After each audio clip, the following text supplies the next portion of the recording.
अध्याय 5 दीर्घायु मास्टर्स। विश्व के सबसे दीर्घायु लोगों का महत्वपूर्ण मार्गदर्शन।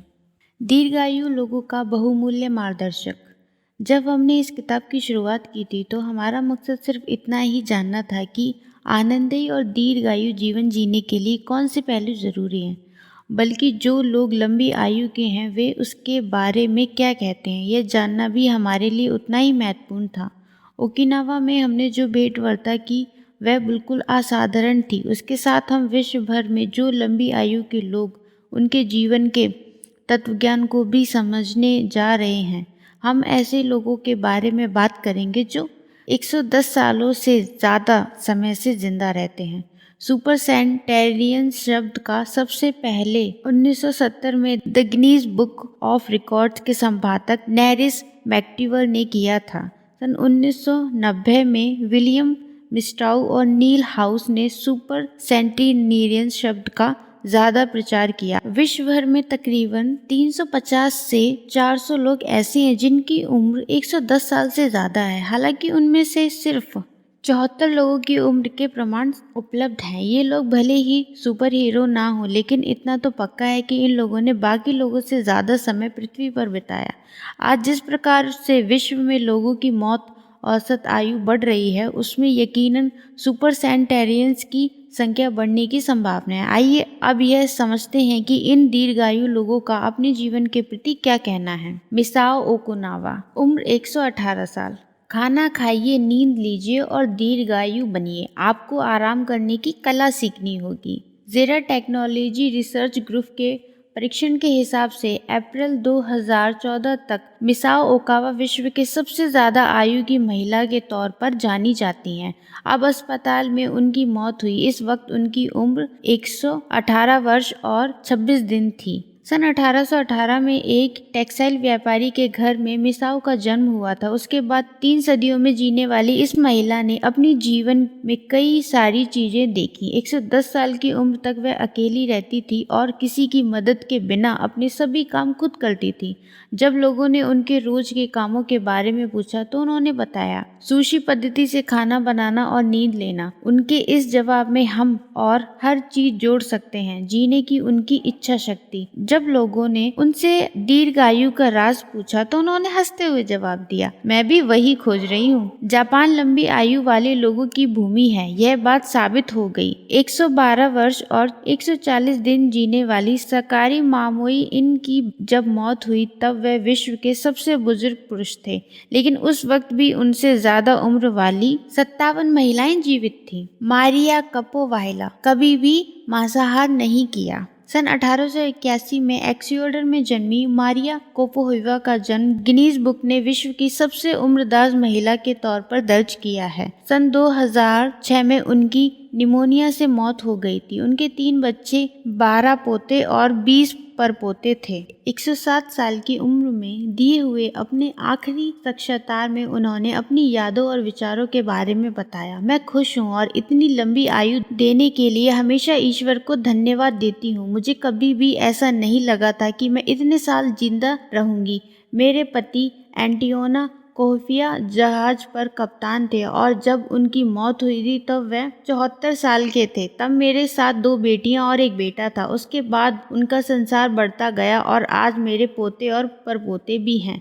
वैसे देखा जाए तो पुराने जमाने में चीज़ें काफ़ी अच्छी होती हैं। लोग बहुत ही अपनेपन से रहते हैं। हम नाचते हैं, खेलते हैं, उसमें से भी एक अनोखा अनुशासन होता है। मुझे मायरिया लुसेन अलार्कन का गाना बहुत पसंद आता है। आज भी मुझे उसके सभी बोल याद हैं। आज भी मुझे कई प्रार्थनाएं याद हैं और आज भी मैं उन्हें बोलती रहती हूँ। मौका मिलने पर आज भी मैं गाना गाती हूँ, नाचती हूँ। स्कूल के वक्त में जो हाथों से चीजें बनाती थी वह काम में आज भी करती हूँ। भूतकाल की उन यादों को याद करते करते वह अचानक नाचने लगी।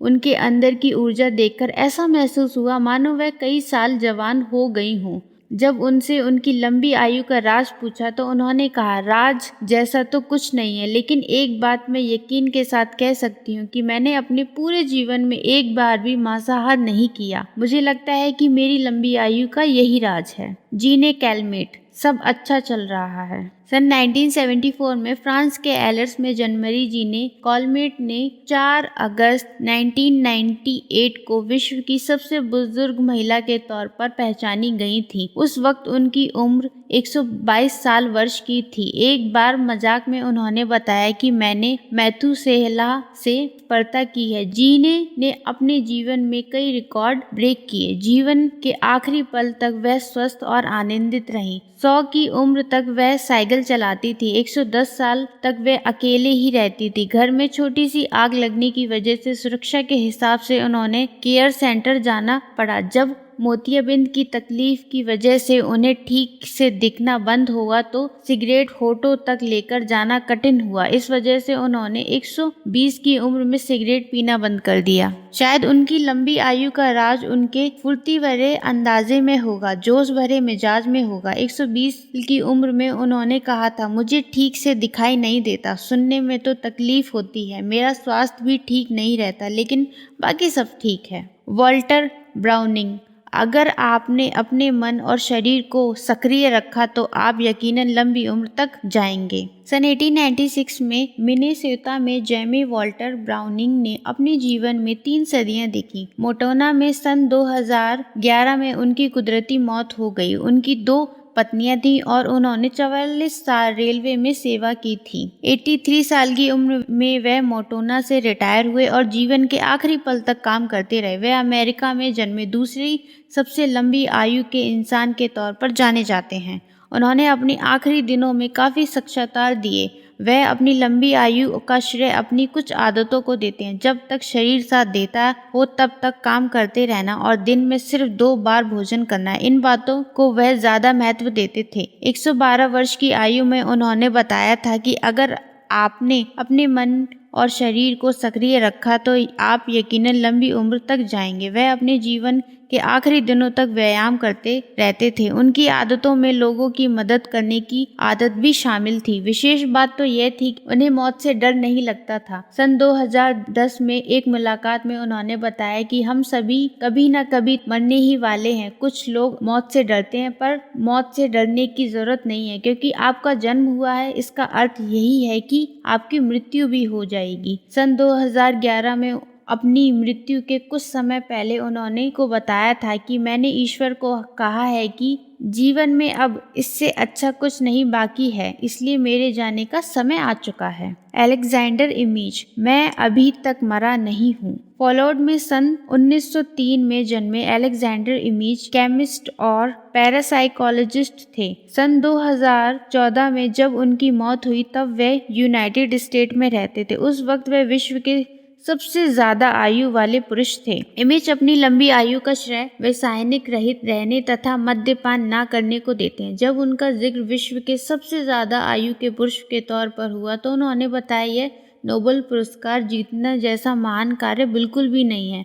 सच बताऊं तो मुझे कभी भी ऐसा नहीं लगा था कि मैं इतनी लंबी आयु तक जी सकता हूं। मेरी लंबी आयु का राज मैं भी नहीं बता सकता, लेकिन एक बात तो सच है, मैं अभी तक मरा नहीं हूँ। इकिगाई कलाकार। लंबी आयु का राज सिर्फ सुपर सेंटेनरियंस को ही पता हो ऐसा नहीं है। ऐसे कई सारे लोग हैं जिनका नाम भले ही गिनीज बुक में दर्ज ना हुआ हो, लेकिन उन्होंने अपनी लंबी आयु और ऊर्जा से जीवन का नया अर्थ समझाया है। ये कलाकार रिटायर होने के बाद भी अपनी इकिगाई के हिसाब से जीवन के आखिरी पल तक काम करते थे। कला फिर चाहे वह किसी भी प्रकार की क्यों ना हो, हमारे जीवन का अर्थ देती है और खुशी के कई पल लाकर देती है। विशेष बात तो यह है कि ये पल सभी के लिए उपलब्ध होते हैं। हुक्साई 18वीं सदी के मध्य से लेकर 19वीं सदी के मध्य तक 88 साल जिए। वह युकोई द स्टाइल पद्धति लकड़ी की वस्तुओं पर छपाई का काम करते थे। इस कलाकार ने 100 न्यूज ऑफ माउंट फूजी नामक किताब में लिखा, मैंने 70 साल की उम्र तक जिन चीज़ों की निर्मित की उनकी असल में गिनती ही नहीं करनी चाहिए। 73 वर्ष की आयु के बाद मुझे जानवर, पंछी, पेड़ पौधे और यहाँ तक कि कीड़े मकोड़ों की भी रचना समझ में आने लगी। अपनी उम्र के 70वें साल में मैंने थोड़ी बहुत तरक्की की, ऐसे मुझे लगा। मुझे यकीन है कि 90 साल का होने तक मैं अपने कामों के रहस्य को सही तरीके से समझने लगूंगा। 100 साल का होने तक मैं ज़रूर महान काम करूंगा। और मुझे यकीन है कि जब मेरी उम्र 110 साल होगी तो मैं सही मायने में अपने काम के माध्यम से अपनी भावनाओं को और जीवन के असली अर्थ को व्यक्त कर सकूंगा। अगले कुछ पन्नों में हमें न्यूयॉर्क टाइम्स के लिए गए कैमिली स्वेन द्वारा एकत्रित हुए कुछ महान कलाकारों को बहुमूल्य शब्द जानने वाले हैं। इनमें से एक भी कलाकार ने अपने जीवन में कभी भी रिटायरमेंट नहीं लिया। वे आज भी अपने काम का आनंद ले रहे हैं। अगर हमारे पास स्पष्ट लक्ष्य हो तो कोई भी हमें नहीं रोक सकता। यही बात उन्होंने अपने जीवन के द्वारा लाखों लोगों के सामने रखी है। अपनी उम्र के 73 साल पूरे होने पर भी अभिनेता क्रिस्टोफर प्लेमर अपने काम के प्रति प्रेम को व्यक्त करते हुए कहते हैं, मुझे स्टेज पर काम करते वक्त ही मौत आए, दुनिया छोड़कर जाने का यह सबसे अच्छा मार्ग होगा। ओसामू ताकाजी को आधुनिक जापानी मांगा पद्धति का जनक माना जाता है। उन्होंने 1989 में अपनी मौत के कुछ समय पहले अपनी भावनाओं को व्यक्त करते हुए एक कार्टून निकाला जिसमें लिखा हुआ था, please just let me work, यानी कृपया करके मुझे काम करने दें। फिल्म निर्माता के फैडीज हवाईजेम 73 साल के होने के बाद कह रहे हैं कि वह जो आज भी अपना काम इतने प्रभावी तरीके से कर पाते हैं उसके पीछे एक ही वजह है और वह है अपने काम के प्रति उनका प्रेम। उनके अनुसार मेरी उम्र के कई सारे लोग हमेशा बीमारी और शरीर के साथ ना देने का बहाना बनाते हैं, लेकिन मेरा पूरा मित्र परिवार अपनी कला से प्रेम करता है और हम में से हर कोई जीवन के आखिर तक काम करता रहेगा। कॉर्मरन हुरेरा, जिन्होंने अपने जीवन के 100 साल पूरे किए, 79 की उम्र में पहला कैनवास बेचा था। ताते modern and the music of modern art में उनके काम को रखा गया था। इस अवसर पर जब उनसे उनके भविष्य के बारे में पूछा गया तब उन्होंने बताया, मैं हमेशा अगला काम पूरा करने का विचार करती रहती हूँ। कुछ लोगों को यह मूर्खता लगेगी, लेकिन मैं दिन ब दिन अच्छा काम करने का प्रयास करती रहती हूँ। प्रगति प्रेमी और लेखक एडवर्ड ओम विल्सन ने एक बार कहा था, मुझे हमेशा ऐसा लगता है कि मेरे पास काफ़ी जानकारी है और मैं किसी भी सवाल का जवाब दे सकता हूँ, लेकिन उसके पीछे 10 सालों में जब से मैं कौन हूँ, हम कहाँ से आए हैं और हमें कहाँ जाना है जैसे विषय पर पढ़ना शुरू किया, तब से मुझे महसूस होने लगा कि मैं कितना कम जानता हूँ। एल्सवर्थ कैलरी, जिनकी सन 2014 से 90 साल की उम्र में मौत हुई, उन्होंने कहा था, यह बहुत बड़ा भ्रम है कि उम्र के साथ हमारी इंद्रियां कमज़ोर हो जाती हैं। मुझे तो ऐसा लगता है कि जैसे जैसे उम्र बढ़ती है वैसे वैसे हम ज़्यादा देखने लगते हैं, ज़्यादा सुनने लगते हैं। आपकी उम्र जितनी बढ़ती है उतने ही आप ज़्यादा देखने की कला सीखते हैं। मुझे रोज़ नई नई चीज़ें दिखाई देती हैं जिसकी वजह से मैं नए नए चित्र बना सकता हूँ। 86 वर्ष के आर्किटेक्ट फ्रैंक गहरी हमें बताते हैं, कुछ इमारतों को बनाने में 60 साल तक लग जाते हैं। ऐसे वक्त पर संयम और वर्तमान में जीने की कला आपकी बहुत मदद करती है। गैगनिंग विल्मोवर, म्यूजिक के निर्माता, गैरी को वर्तमान में रहने की कला काफ़ी अच्छे तरीके से आती है। वह कहते हैं, आप सिर्फ वर्तमान में ही जी सकते हैं, आप कभी भी भूतकाल में नहीं जी सकते। वर्तमान में जीने के लिए आंखों और कान खुले रखें, अखबार पढ़ें और आसपास क्या हो रहा है उसके प्रति सहज रहें। हर काम के प्रति जिज्ञासा रखें। ऐसा करने से अपने आप वर्तमान में जीने लगेंगे। अध्याय 6, जापान में रहने वाले लंबी आयु के लोगों की सीख। आनंदित और लंबी आयु के लिए जापान के रीति रिवाज और कहावतें। तो चलिए शुरू करते हैं। ओगमी पहुंचने के लिए हमें तकरीबन 3 घंटे लगे। पहले विमान से यात्रा करके टोक्यो से नहा जाना पड़ता, जो ओकिनावा की राजधानी है। कुछ महीने पहले हमने उस गांव के मुखिया को फोन करके अपने आने का प्रयोजन बताया था। वहां के सबसे लंबी आयु के लोगों से मुलाकात करने की इच्छा भी हमने जाहिर की थी। काफ़ी चर्चा करने के बाद हमें सहमति मिली जब हमने उसी गांव के नज़दीक एक कमरा भाड़े पर लिया। किताब का काम शुरू करने के तकरीबन 1 साल बाद हम ऐसे लोगों के बीच पहुंचे जो सबसे लंबी आयु के लोग थे। हमें महसूस हुआ कि जैसे वहां पर समय थम सा गया था, रुक सा गया था, क्योंकि वहां के लोग आज भी यही वाली भावना में ही जी रहे हैं। ओगिमी के आगमन।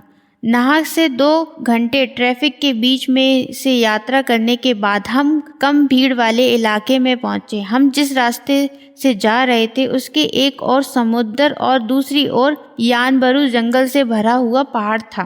48 क्रमांक के रास्ते से जाते हुए हम नागो पहुंचे। यहाँ पर ओकिनावा ओरियन बियर बनाई जाती है। इस मार्ग से जाते हुए पहाड़ के बाजू में छोटे छोटे घर और दुकान देखने को मिल सकती हैं। छोटी छोटी दुकानों को पार करके हम ओगिमी नगर पालिका के पास पहुंचे, लेकिन उस इमारत में हमें कुछ भी खास नजर नहीं आया। जेएमपीएम की मदद से हम अपने तय स्थान पर पहुंच गए। यह इमारत काफी पुराने तरीके से बनाई गई थी और महामार्ग से लगकर ही थी। तायरा नामक एक महिला वहां हमारी राह देख रही थी। हम दरवाजे के अंदर गए।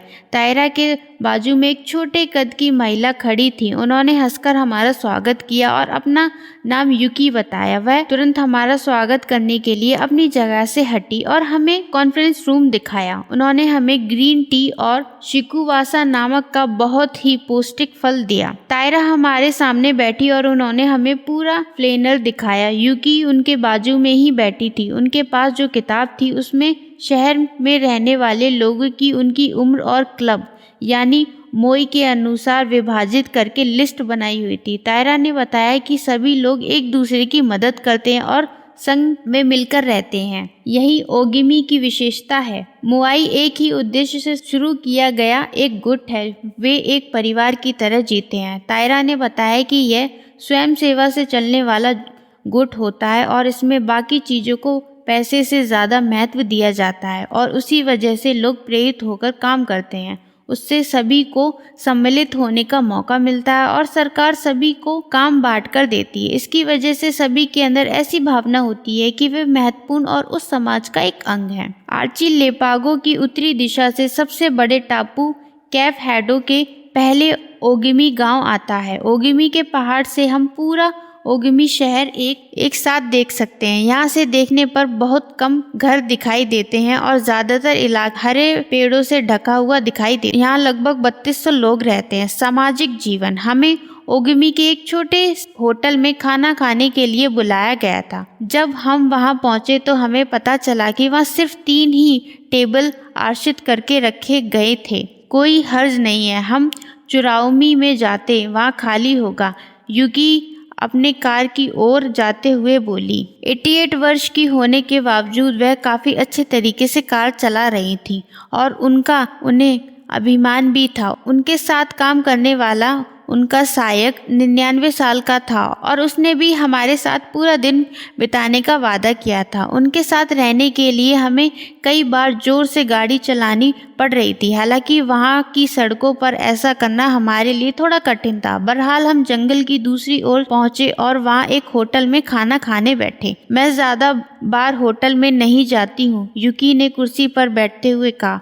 मैं जो भी खाती हूँ वह ज्यादातर मेरे बगीचे में उगाई गई सब्जियों से बनाया हुआ होता है। मैं मछलियाँ हमेशा अपने पुराने दोस्त तनाका से खरीदती हूँ। यह होटल समुद्र के पास ही था। स्टार वॉर्स फिल्म में ऐसा टापू दिखाया था, उसी प्रकार का था। उस होटल में मेन्यू कार्ड में लिखा था कि हम गांव के बगीचे में उगी जैविक और मौसमी सब्जियों से स्लो फूड बनाते हैं। मुझे लगता था कि खाना जीवन का महत्वपूर्ण अंग नहीं है। युकी ने अपने विचारों को सबके सामने रखा। उनको बातचीत का शौक था। कई सारी संस्थाओं के प्रमुख पदों पर काम करने की वजह से उनके पास बोलने का तजुर्बा और अधिकार दोनों थे। खाने से आपकी लंबी आयु पर सच में कोई परिणाम नहीं होता। खाने के बाद मिठाई के छोटे से टुकड़े को मुंह में डालते हुए युकी ने बताया, असली वजह तो हंसते हंसते जीवन को जीना और आज को अच्छे तरीके से बिताना ही है। ओगिमी में बार नहीं है, होटलों की संख्या भी कम है। हमारे यहाँ पर खुशी की व्याख्या अलग है। हमारे यहाँ पर लोग एक दूसरे से सामाजिक केंद्रों में मिलते हैं। शहर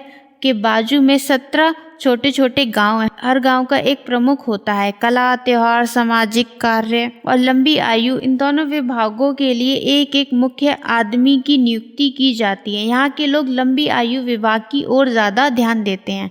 हम एक छोटे से गांव के एक सामाजिक केंद्र की ओर से न्योता आता है। हमें जिस जगह पर जाना था वह जगह यानब्रू जंगल में थी और पुरानी इमारत थी। वह जगह महत्वपूर्ण भी थी। जन्मदिन की पार्टी। हम उस सामाजिक केंद्र पर पहुंचे। वहां लगभग 20 लोग थे और उन्होंने हमारा जोरदार स्वागत किया। उन्होंने हमें बताया कि उनके समूह के सबसे छोटे सदस्य की उम्र 83 साल थी। हमने टेबल पर ग्रीन टी के साथ उनके वार्तालाप भी किया। उसके बाद हम पास के खुले मैदान में गए और वहां पर 3 लोगों के जन्मदिन की पार्टी थी। उसमें एक महिला 99 साल की थी, एक 94 साल की थी और बर्थडे बॉय की उम्र 89 होने वाली थी। हमने गांव में गाए जाने वाले कुछ गाने और अंग्रेजी में हैप्पी बर्थडे कहकर कार्यक्रम स्वागत किया। 99 साल की महिला ने मोमबत्ती फूंक कर पार्टी में आए लोगों के प्रति आभार व्यक्त किया। हमने घर में ही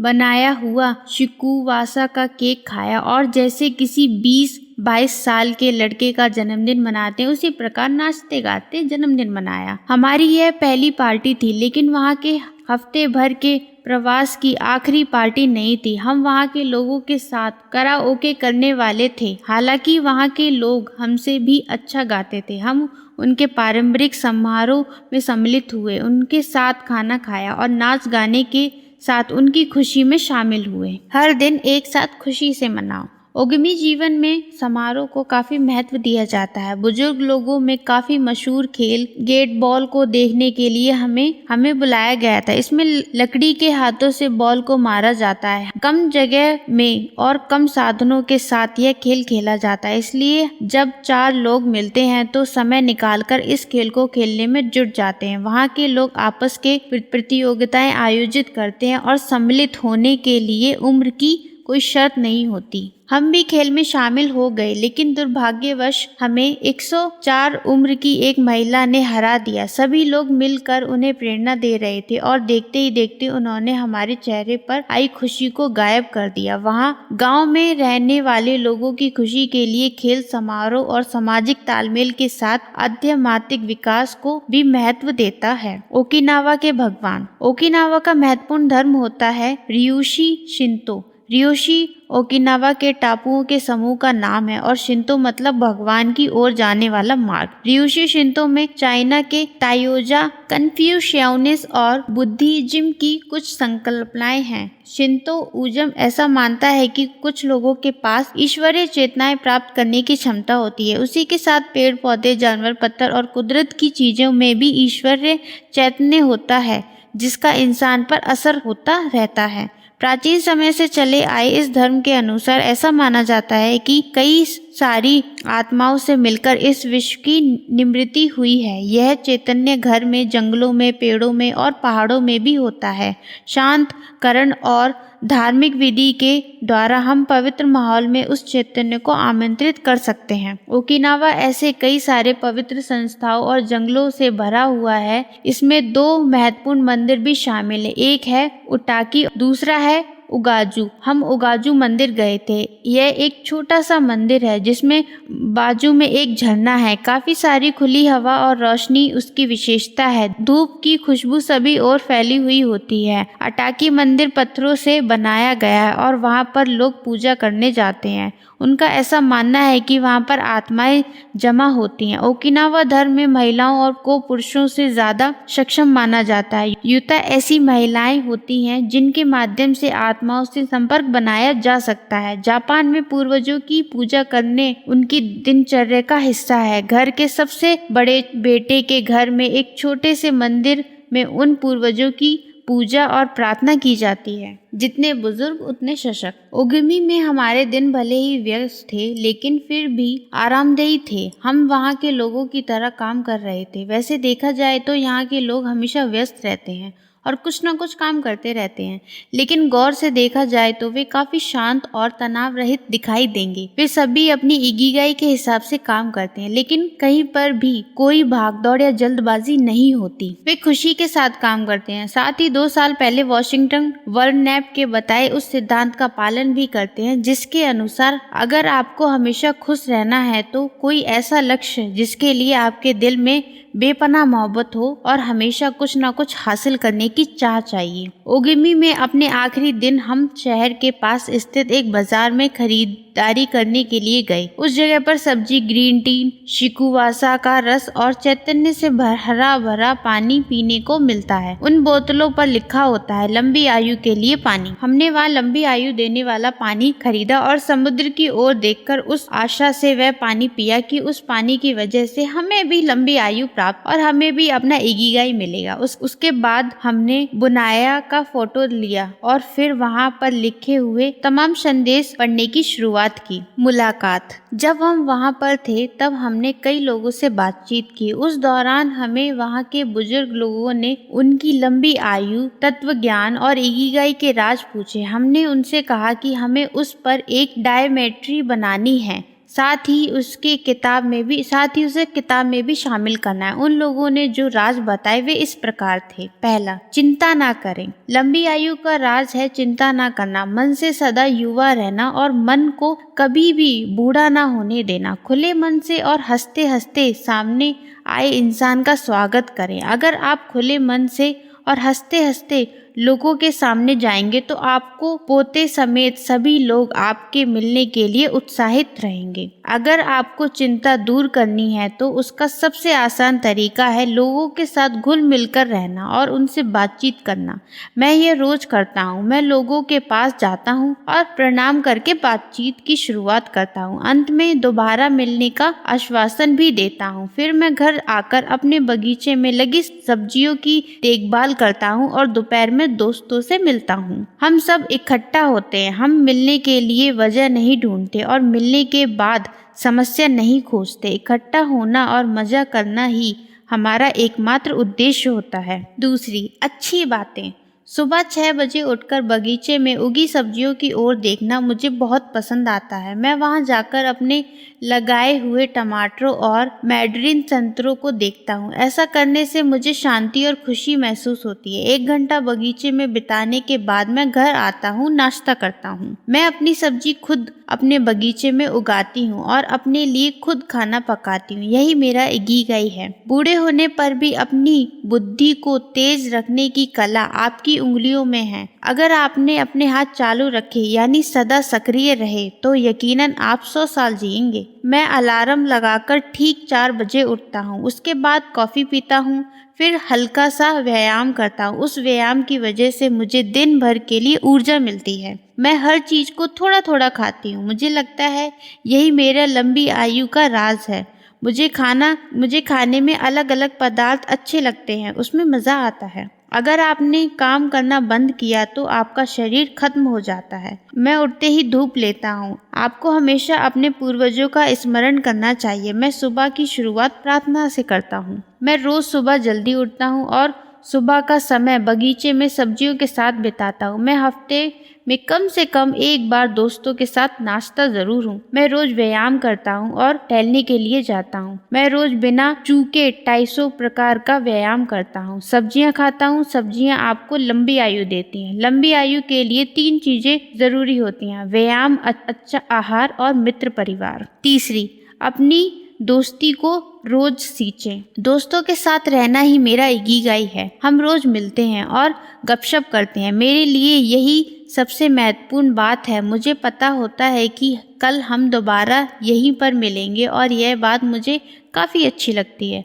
दोस्तों और पड़ोसियों के साथ रहना ही मेरे लिए सबसे आनंदित करने वाली बात है। अपनी पसंद के लोगों के साथ बातचीत करना ही मेरी लंबी आयु का राज है। मैं जब भी रास्ते में जाता हूँ तो स्कूल जाने वाले बच्चों को हेलो करता हूँ और जल्दी मिलेंगे ऐसा भी कहता हूँ। जो लोग कार से जाते हैं उनका अभिवादन करता हूँ और उनसे कहता हूँ गाड़ी धीमे चलाएं। 6:20 से 8:24 तक मैं घर से बाहर रहता हूँ, सभी से मिलता हूँ और जब सभी निकल जाते हैं तो अपने घर लौट आता हूँ। एक साथ गाना गाना और चाय पीते पीते पड़ोसियों से गपशप करना मेरे विचार से मेरे जीवन के ये 2 सबसे अच्छी बातें हैं। मैं रोज सुबह 5 बजे उठकर समुद्र के किनारे टहलने जाता हूँ, फिर दोस्तों के पास जाकर चाय पीता हूँ। लोगों से मिलना और उनके साथ अलग अलग जगहों पर जाना ही मेरी लंबी आयु का राज है। चौथा, आराम से जिएं। आराम से और इत्मीनान से जीना ही मेरी लंबी आयु का राज है। अगर आप जल्दबाजी नहीं करेंगे तो यकीनन लंबी आयु पाएंगे। मैं चौकड़ियों से चीजें बनाता हूँ, वही मेरा इकिगाई है। मैं सुबह जल्दी उठता हूँ और प्रार्थना करता हूँ, उसके बाद मैं व्यायाम और नाश्ता करता हूँ। 7 बजे मैं काम की शुरुआत करता हूँ।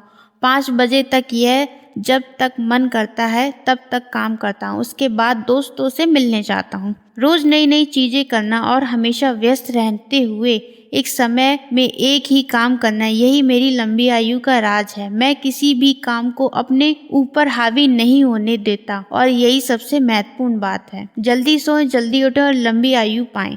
रोज सुबह टहलने जाएं, छोटी छोटी चीजों में भी आनंद लेने की कला सीखें और शांति से जिएं। धूप हो, बारिश हो या सर्दी हो, हर वक्त अपने दोस्तों के साथ बिताएं। 5वीं, सकारात्मक बने। रोज सुबह उठने के बाद मैं अपने आप को बताता हूँ कि आज का दिन स्वास्थ्य और ऊर्जा से भरा हुआ है और मैं उसका पूरा फायदा उठाऊंगा। मैं 97 साल की हूँ और अपने आप को युवा ही समझती हूँ। मुझे अभी भी बहुत सारी चीजें करनी हैं। हंसिए, हंसना बहुत ही महत्वपूर्ण है। मैं जहाँ भी जाती हूँ हमेशा हंसती रहती हूँ।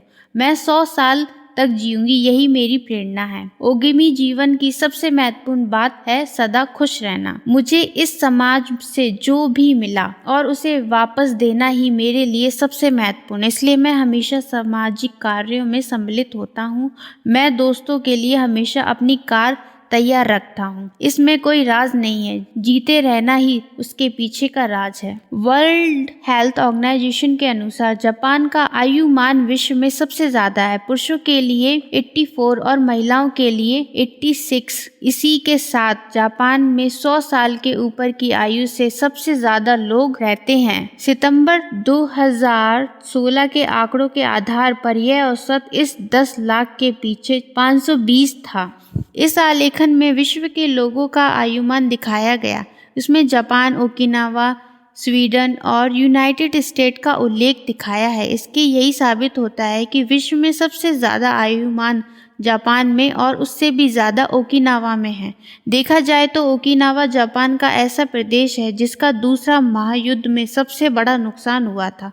सिर्फ युद्ध के वक्त ही नहीं बल्कि उसके बाद भी यहाँ के लोगों को भूखा और साधनों के अभाव का सामना करना पड़ा था। 1940 से 1950 तक यह आयुमान ज्यादा नहीं था, लेकिन जैसे ही वे लोग इस झटके से उभरे, उस जगह की सबसे ज्यादा आयुमान वाले इलाके के तौर पर गिनती होने लगी। जापान में ऐसा क्या राज छुपा हुआ है जिसकी वजह से यहाँ के लोग इतनी लंबी आयु तक जीते हैं? उसमें भी ओकिनावा में ऐसा क्या छुपा हुआ है कि लंबी आयु के बारे में यहाँ के लोग सबसे आगे होते हैं? जानकारों का ऐसा कहना है कि ओकिनावा एकमात्र ऐसा इलाका है जहाँ पर ट्रेन नहीं जाती। यहाँ पर कार से यात्रा करना भी संभव नहीं है। यहाँ के लोग यात्रा करने के लिए साइकिल या पैदल जाने का विकल्प चुनते हैं। साथ ही दिन में 10 ग्राम से कम नमक खाने के सरकार के नियम का यहाँ पर काफी गंभीरता से पालन होता है। ओकिनावा की जादुई खाद्य संस्कृति। हार्ट अटैक से मौत होने की संभावना ओकिनावा में सबसे कम है। उसकी मुख्य वजह है उनकी खाद्य संस्कृति और इसी वजह से सभी आहार विशेषज्ञों की ओकिनावा खाद्य सामग्री की ओर नजर होती है। यूर्सस यूनिवर्सिटी के प्राचार्य मोटोका सुजुकी द्वारा लिखित कई शोध पर्थक पुस्तकों में ओकिनावा खाद्य संस्कृति के बारे में काफी जानकारी मिलती है। उन्होंने ओकिनावा खाद्य संस्कृति और लंबी आयु पर 600 से ज्यादा लेख प्रकाशित किए थे। द ओकिनावा प्रोग्राम नामक पुस्तक काफी महत्वपूर्ण मानी जाती है। इस ब्रॉडील ने विलमॉक्स और डी क्रॉन्ग विलकॉक्स ने डॉक्टर माकोटो सुजुकी के साथ मिलकर लिखा था। उसमें कुछ महत्वपूर्ण बातें भी लिखी गई हैं, जैसे कि यहाँ के लोग काफी विविधतापूर्ण खाना खाते हैं जिसमें सब्जियों की मात्रा ज्यादा होती है। भोजन यह विविधता उनकी लंबी आयु का राज होता है। ओकिनावा में लंबी आयु के लोगों का सर्वेक्षण किया गया तो पता चला कि 206 प्रकार के पदार्थ खाते हैं जिसमें कई मसाले भी शामिल हैं। वे दिन में कम से कम 18 पदार्थ खाते हैं। हमारे खाने खाने की पद्धति से ये बिल्कुल विपरीत है। वे दिन में कम से कम 5 बार फल और सब्जियां खाते हैं। वे दिन में 7 अलग अलग प्रकार के फल खाते हैं। हम जो खाना खा रहे हैं वह सही है या नहीं, यह देखने का सबसे अच्छा तरीका यही है कि अपने खाने को देखकर यह पक्का करें कि हम इंद्रधनुषी खाना खा रहे हैं या नहीं। मतलब हमारे खाने में लाल शिमला, गाजर, पालक, गोभी और बैंगन है या नहीं। इसमें काफी रंग सामने आए हुए हैं। साथ ही सब्जियां, आलू, अंकुरित धान्य और टोफू जैसे पदार्थ खाने में होना जरूरी है। ओकिनावा में 30% से ज्यादा कैलोरी सब्जियों से मिलती है। अनाज उनकी खाद्य संस्कृति की नींव है। वे रोज चावल खाते हैं और चावल के साथ नूडल्स भी खाते हैं। चावल ओकिनावा का महत्वपूर्ण अन्न है। वे लोग शक्कर बहुत ही कम खाते हैं और सिर्फ गन्ने से बनी हुई शक्कर खाते हैं। हम काफी बार गन्ने के खेतों से गुजरे हैं और नाकिजिन हॉस्टल में हमने गन्ने का रस भी पिया। वहाँ की काफी दुकानों में गन्ने का रस निकालकर पीने के लिए दिया जाता है, जिसके कई सारे फायदे हैं। इसके साथ ओकिनावा के लोग हफ्ते में 3 बार मछली खाते हैं। जापान की बाकी जगहों पर हम मिलने वाला सुअर का मांस यहाँ पर ज्यादा पैमाने पर यानी हफ्ते में 1 बार 2 बार खाया जाता है। उसके अलावा माकोटो सुजुकी ने परीक्षण में और भी कई बातें बताई, जैसे कि ओकिनावा के लोग जापान के काफी लोगों की तुलना में 1/3 शक्कर खाते हैं। उसका अर्थ है कि उनके खाने में मीठा पकवान और चॉकलेट बहुत कम होते हैं। वे बाकी जापानी लोगों की तुलना में आधा ही नमक खाते हैं। जापान में प्रतिदिन औसत 12 ग्राम नमक खाया जाता है, जबकि ओकिनावा में यह औसत केवल 7% है। जापान में लोग रोज अंदाजन 2008 कैलोरीज लेते होंगे, जबकि ओकिनावा में मात्र 1784 ही है। देखा जाए तो विश्व में जहाँ भी ज्यादा आयु के लोग रहते हैं वहाँ पर कैलोरीज की मात्रा बहुत ही कम होती है। हरा हाचुबू कैलोरीज की इस मात्रा का जिक्र आया तो हम पहले प्रमाण में बताए गए हरा हाचुबू यानी 80% खाने की सलाह पर थोड़ी और बात कर लेते हैं। जब आपको लगे कि पेट भरने को आया है लेकिन आप थोड़ा सा और खा सकते हैं, उसी वक्त खाना बंद कर दें। हरा हाचुबू को असल में लाने का सबसे आसान तरीका है कि खाना खाने के बाद अगर आप कुछ मीठा खाते हैं तो उसको खाना बंद कर दें, डिश का आकार छोटा कर दें। मुख्य बात है कि खाना खाने के बाद भी थोड़ी भूख होनी चाहिए। उसकी वजह से जापान में बर्तनों का आकार बाकी देशों के मुकाबले थोड़ा छोटा होता है। वहाँ पर खाना, एपिटाइजर, मुख्य खाना और अंत में मीठा इस प्रकार से 3 हिस्सों में नहीं परोसा जाता। उसकी वजह सभी पदार्थ छोटी छोटी थालियों में एक साथ परोसकर जाते हैं। एक बर्तन में भात, मिसी, सूप की डिश और साथ ही एक खाद्य पदार्थ भी दिए जाता है। छोटे छोटे बर्तनों में परोसने की वजह से ज्यादा खाने की संभावना ही खत्म हो जाती है। साथ ही एक से ज्यादा पदार्थ खाना भी संभव हो जाता है। हरा हाचुबू एक प्राचीन पद्धति है। 12वीं सदी में जैन बौद्ध साइजेन युकिंजी ने अपनी क्षमता से 2/3 खाना खाने की सलाह दी थी। जरूरत से कम खाना खाना लगभग सभी बौद्ध मंदिरों की प्रथा है। कम कैलोरीज लेने के फायदे। 900 साल पहले बुद्धिज्म जानने वाले लोगों को पता थे। कम खाएं, भरपूर जिएं। कुछ लोग शायद इस बात से सहमत हो या ना हो, लेकिन किसी भी चीज की अति में नहीं जाना चाहिए। जरूरत से कम खाना या मूल संकल्पना है। कितना खाते हैं इससे भी ज्यादा महत्वपूर्ण यह बात है कि क्या खाते हैं। इसलिए जो भी खा रहे हैं वह पौष्टिक होना चाहिए। बहुत ज्यादा और खराब खाना खाने से अच्छा है कि कम और पौष्टिक खाना खाएं। कम कैलोरीज लेना लंबा जीवन जीने के लिए महत्वपूर्ण है। अगर ज्यादा मात्रा में कैलोरीज लें तो आलस आने की संभावना होती है। शरीर की सभी ऊर्जा खाना पचाने में लग जाती है। कम कैलोरीज का और एक फायदा है, आईजीएफ की मात्रा कम होती है। आईजीएफ एक ही वजह से उम्र बढ़ने की प्रक्रिया शुरू होती है। कैलोरीज कम लेने से लंबी आयु में योगदान होता है या नहीं यह कहना कठिन है, लेकिन उनकी वजह से मोटापा कम होता है। दूसरे स्तर पर डायबिटीज से बचना और कैंसर जैसी बीमारियों को टालना आवश्यक संभव होता है। 80% का नियम हफ्ते में 1 या 2 दिन का उपवास रखने से भी प्राप्त किया जा सकता है। 4.2 सूत्र के अनुसार हफ्ते में 2 दिन उपवास रखने का सुझाव दिया जाता है। इन 2 दिनों में हर दिन 400 कैलोरीज खाने की सलाह दी जाती है। बाकी दिनों में नियमित कैलोरीज ले सकते हैं। उपवासों के कई सारे फायदे हैं। हजम करने की प्रक्रिया अच्छी होना और आराम मिलना भी शामिल है। ओकिनावा खाद्य संस्कृति के 25 कुदरती एंटीऑक्सीडेंट। तो चलिए जानते हैं क्या है। एंटीऑक्सीडेंट ऐसे अणु होते हैं जो पेशियों में होने वाले ऑक्सीडेशन की प्रक्रिया को धीमा करते हैं, उम्र बढ़ने की प्रक्रिया को धीमा करते हैं। ग्रीन टी एक ऐसी कुदरती एंटीऑक्सीडेंट है। ओकिनावा में यह कुदरती एंटीऑक्सीडेंट लगभग रोज लिया जाता है। आगे दिए गए ओकिनावा खाद्य संस्कृति के 14 कुदरती एंटीऑक्सीडेंट। एंटीऑक्सीडेंट ऐसे अणु होते हैं जो पेशियों में होने वाली एंटीऑक्सीडेंट की प्रक्रिया को धीमा करते हैं, उम्र बढ़ने की प्रक्रिया को धीमा करते हैं।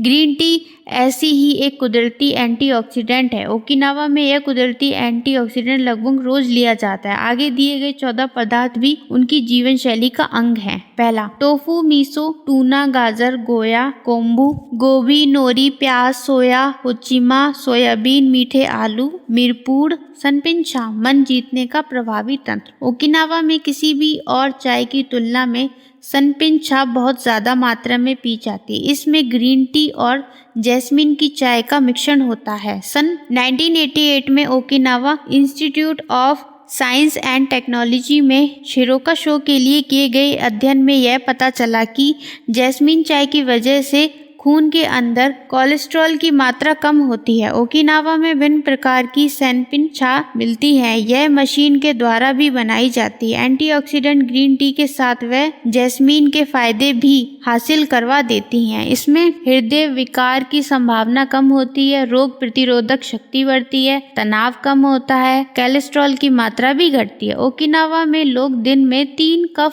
सनपिनछा पीते हैं। विश्व में बाकी जगह पर इतनी अच्छी गुणवत्ता की चाय नहीं मिलती, लेकिन जैस्मिन टी और अच्छी गुणवत्ता की ग्रीन टी से हम उसके जैसा फायदा ले सकते हैं। ग्रीन टी का राज। ग्रीन टी सर्दियों के वैद्यकीय फायदों के लिए जानी जाती है। आधुनिक युग में इस अध्ययन पर करने के बाद लोगों ने माना कि इसका लंबा आयु के लिए फायदा होता है। इस चाय की शुरुआत चीन में हुई, लेकिन उसे पूरे विश्व में पहुंचने के लिए काफी समय लगा। पिछले कुछ दशकों से लोगों के अंदर उसके प्रति सहजता बढ़ गई। शुद्ध कुदरती रूप से मिलने वाली इस चाय के कई सारे फायदे हैं, जैसे कि कोलेस्ट्रॉल पर नियंत्रण रखना, ब्लड शुगर की मात्रा कम होती है, रक्त विक्षरण जल्दी होता है, फ्लू से संरक्षण मिलता है, हड्डियों मजबूतियों के हमले से बचाव होता है, यूवी किरणों की वजह से होने वाले नुकसान से बच सकते हैं, शरीर की शुद्धता होती है और मूत्र पिंड के कार्य में सुधार होता है। व्हाइट टी, इसके अंदर मौजूद पॉलीफेनोल्स की मात्रा उम्र को बढ़ाने वाली प्रक्रिया धीमी करने में काम आती है। इससे विश्व का सबसे ज्यादा एंटीऑक्सीडेंट माना जाता है। व्हाइट चाय का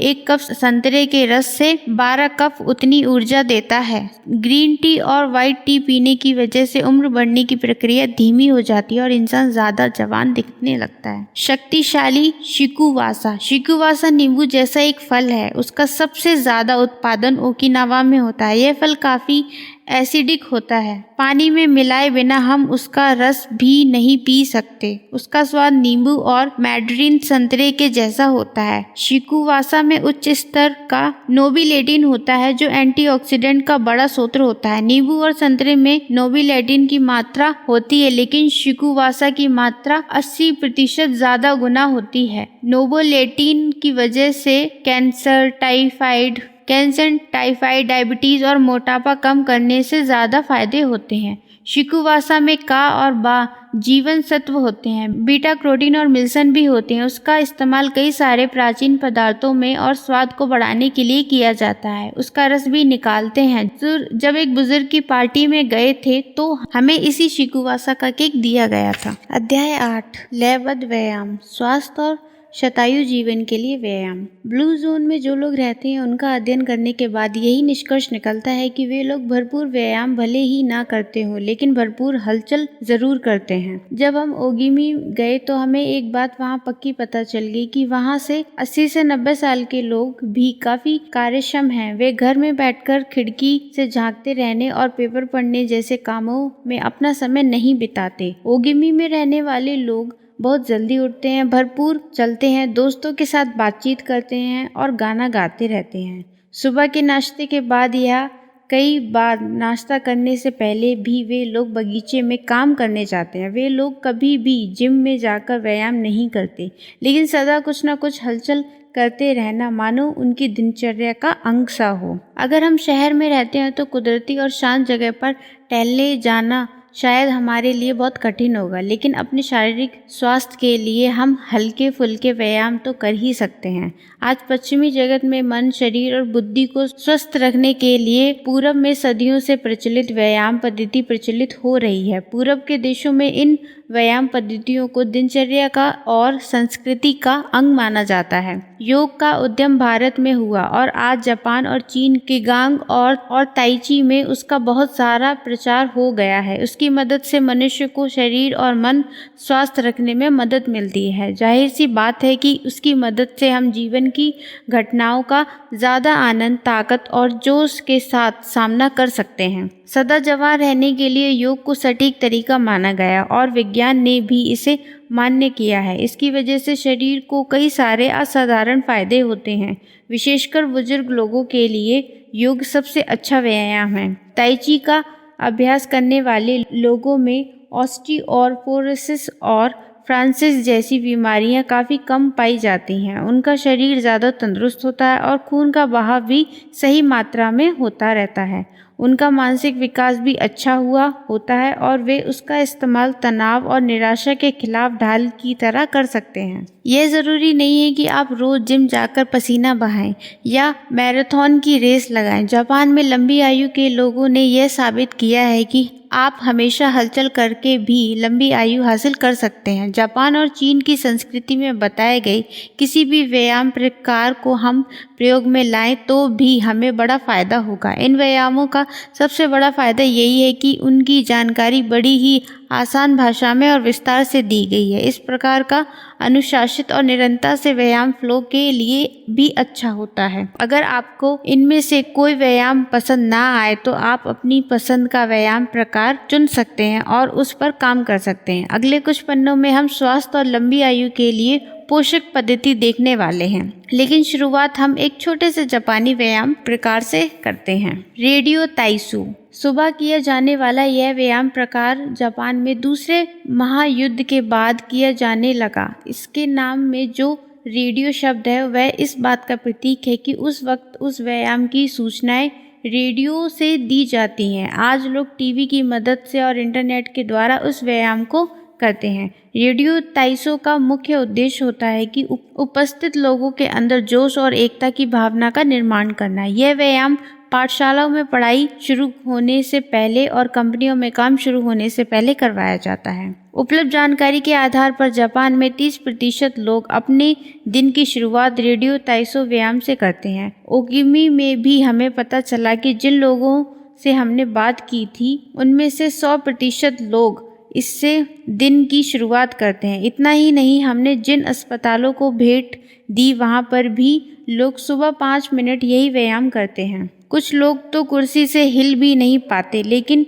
वहाँ पर बैठे बैठे ही वे व्यायाम में सम्मिलित होते हैं। हम भी इनमें शामिल हो जाएं और हमें महसूस होगा कि हमारा बाकी दिन काफ़ी जोश के साथ गुजरा था। इस व्यायाम को सभी लोग मिलकर करते हैं, जिसकी वजह से उसे बड़े से मैदान में या हॉल में कराया जाता है। इसमें सूचनाएं देने के लिए माइक और लाउड स्पीकर का भी इस्तेमाल करते हैं। आप कौन सा व्यायाम करते हैं उससे यह तय होता है कि व्यायाम का समय कितना होगा। शरीर का तनाव हटा देगा और फिर लचीलापन देगा। इस व्यायाम का मुख्य उद्देश्य होता है सबसे आसान रेडियो ताइसो व्यायाम प्रकार होता है।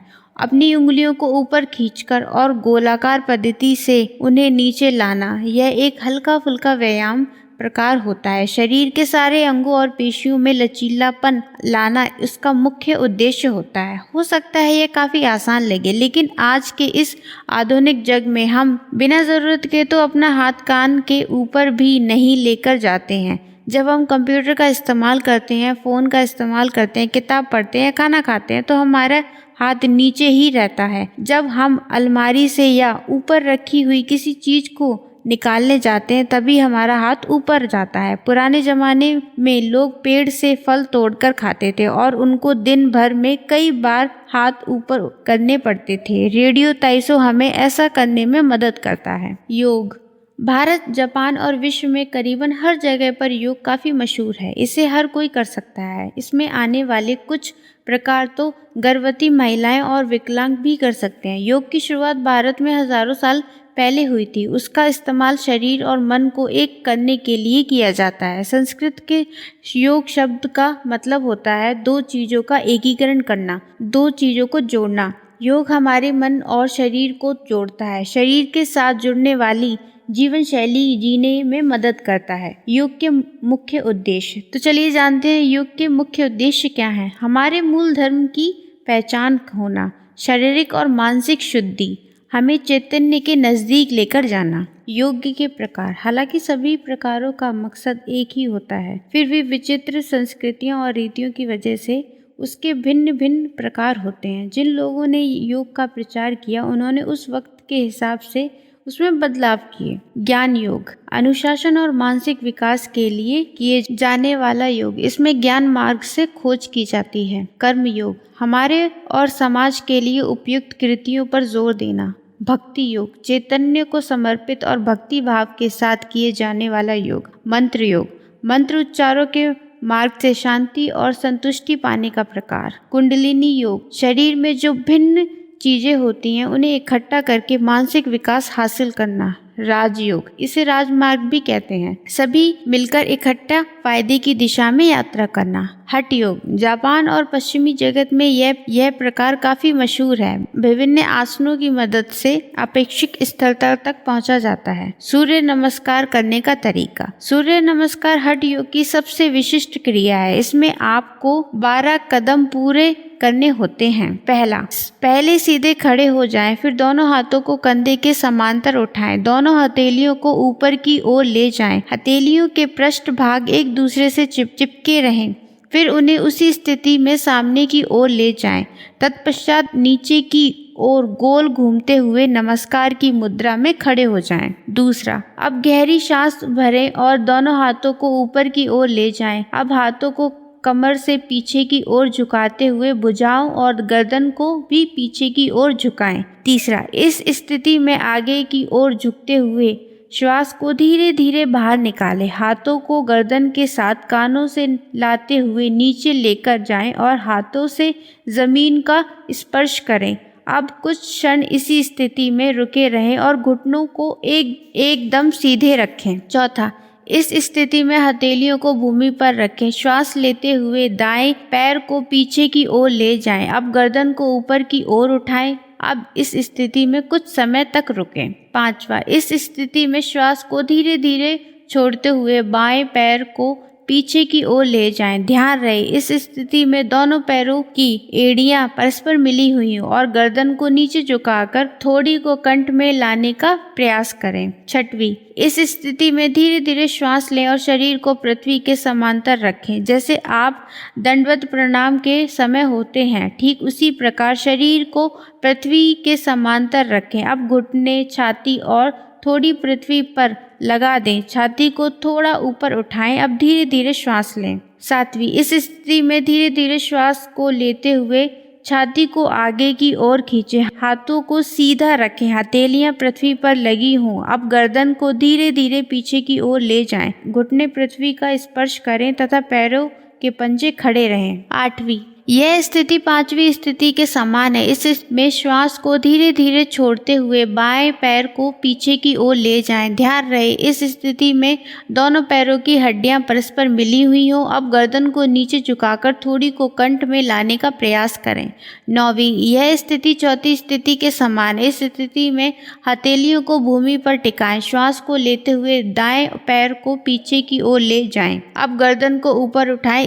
अब इस स्थिति में कुछ समय तक रुकें। 10वीं, यह स्थिति तीसरी स्थिति के समान है। इस स्थिति में आगे की ओर झुकते हुए श्वास को धीरे धीरे बाहर ले जाएं। हाथों को गर्दन के साथ कानों से लगाते हुए नीचे लेकर जाएं और हाथों से पृथ्वी का स्पर्श करें। अब कुछ क्षण इसी स्थिति में रुकें और घुटनों को सीधा रखें। 11वीं, यह स्थिति दूसरी स्थिति के समान है। इसमें धीरे धीरे श्वास भरते हुए दोनों हाथों को कानों से सटकाते हुए ऊपर की ओर ताने और भुजाओं और गर्दन को पीछे की ओर झुकाएं। 12वीं, यह स्थिति पहली स्थिति के समान रहेगी। ताई ची उवान नाम से जाने जाने वाला ताई ची व्यायाम जापान में सैकड़ों सालों से प्रचलित है। बुद्धिज्म और कन्फ्यूशियनिज्म में इसका जिक्र है। यह चीनी मार्शल आर्ट का एक प्रकार है। यह जापान में भी काफ़ी मशहूर है। चीन की संस्कृति के अनुसार इस खोज को ताई सॉक्टर गुरु और मार्शल आर्ट के अभ्यासक झांग सनफेंग ने की थी।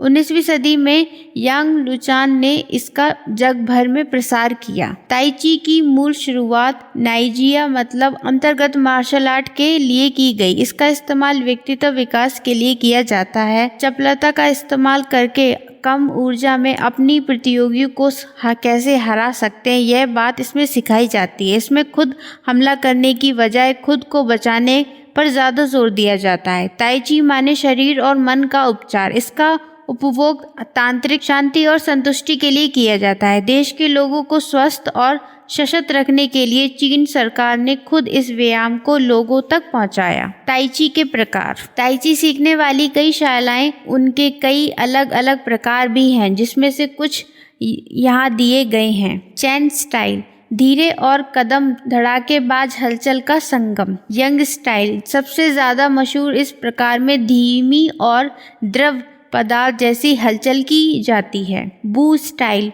छोटी छोटी और सहजता से की गई हलचल। हाउ स्टाइल, अपने अंतर्गत में झांककर सूक्ष्म हलचल करना। यह प्रकार विश्व में ही नहीं बल्कि चीन में भी काफ़ी कम इस्तेमाल होता है। हालांकि ये सभी स्टाइल्स एक दूसरे से अलग हैं, फिर भी इनके पीछे का उद्देश्य समान है, जैसे कि स्थिरता की मदद से अपनी हलचल को नियंत्रित करना, शक्ति और कुशलता की मदद से जीत हासिल करना, दूसरे क्रमांक की हलचल करके पहले स्थान पर पहुंचना, खुद को और प्रतियोगियों को जानना। ताई ची के 10 मुख्य सिद्धांत। मास्टर यंग चेंगफू ने ताई ची के निम्नलिखित 10 मूलभूत सिद्धांत बताए। पहला, सीधे खड़े रहकर अपना पूरा लक्ष्य अपने माथे पर केंद्रित करना। दूसरा, पीठ के स्नायु को तनाव देना और बाद में शिथिल करना।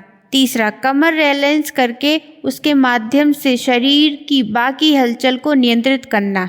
चौथा, हमारे शरीर का वजन कैसे विभाजित हुआ, यह जानकर जड़ता और हल्केपन के बीच के अंतर को पहचानना। पांचवा, हाथों की हलचल आसानी से करके शरीर में जो ऊर्जा और उसका प्रभाव अच्छा करना, कंधे रिलैक्स करें। छठवां, शरीर की शक्ति से ज़्यादा महत्व मन की चंचलता चपलता को देना। सातवां, शरीर के ऊपरी और निचले अंग में लयबद्धता लाना। आठवीं, मन, शरीर और सांस में एक रूप रखना।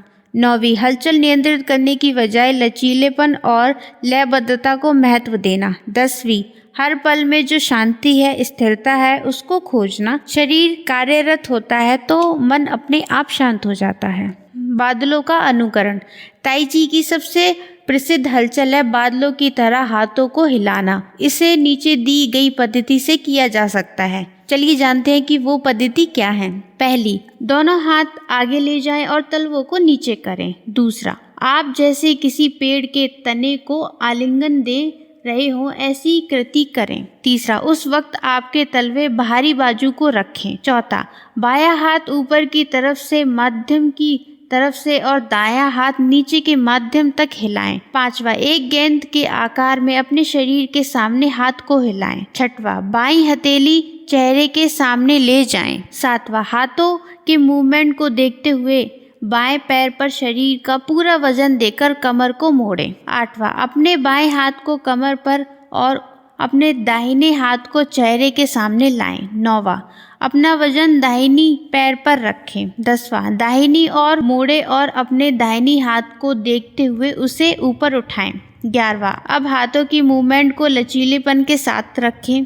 12वां, हाथ को फिर से लंबा करें और धीरे धीरे उसे पहली स्थिति में वापस लाएं। कीगाग, ची कुंग नाम से जाना जाने वाला यह व्यायाम प्रकार 2 शब्दों से बना है। की मतलब जीवन की चेतना और ऊर्जा, और गांग मतलब काम। उसका अर्थ है ऐसा काम करना जिसमें आप चैतन्य के साथ जुड़ जाएं। आज की इस आधुनिक कार्य पद्धति में हम मन और शरीर को जोड़कर उसकी मदद से अपने सबसे बड़े लक्ष्य को हासिल करने की क्रिया कर सकते हैं। ऐसा कहते हैं कि 20वीं सदी की शुरुआत में यह प्रकार मार्शल आर्ट में इस्तेमाल होने वाला, 1930 से इसका इस्तेमाल अस्पतालों में भी होने लगा। उसके बाद चीनी सरकार ने ताई ची की तरह इस व्यायाम प्रकार को भी लोगों तक पहुंचाने के लिए खास प्रयास किए। किंगंग में मुख्यतः सांस लेने की प्रक्रिया पर जोर दिया जाता है।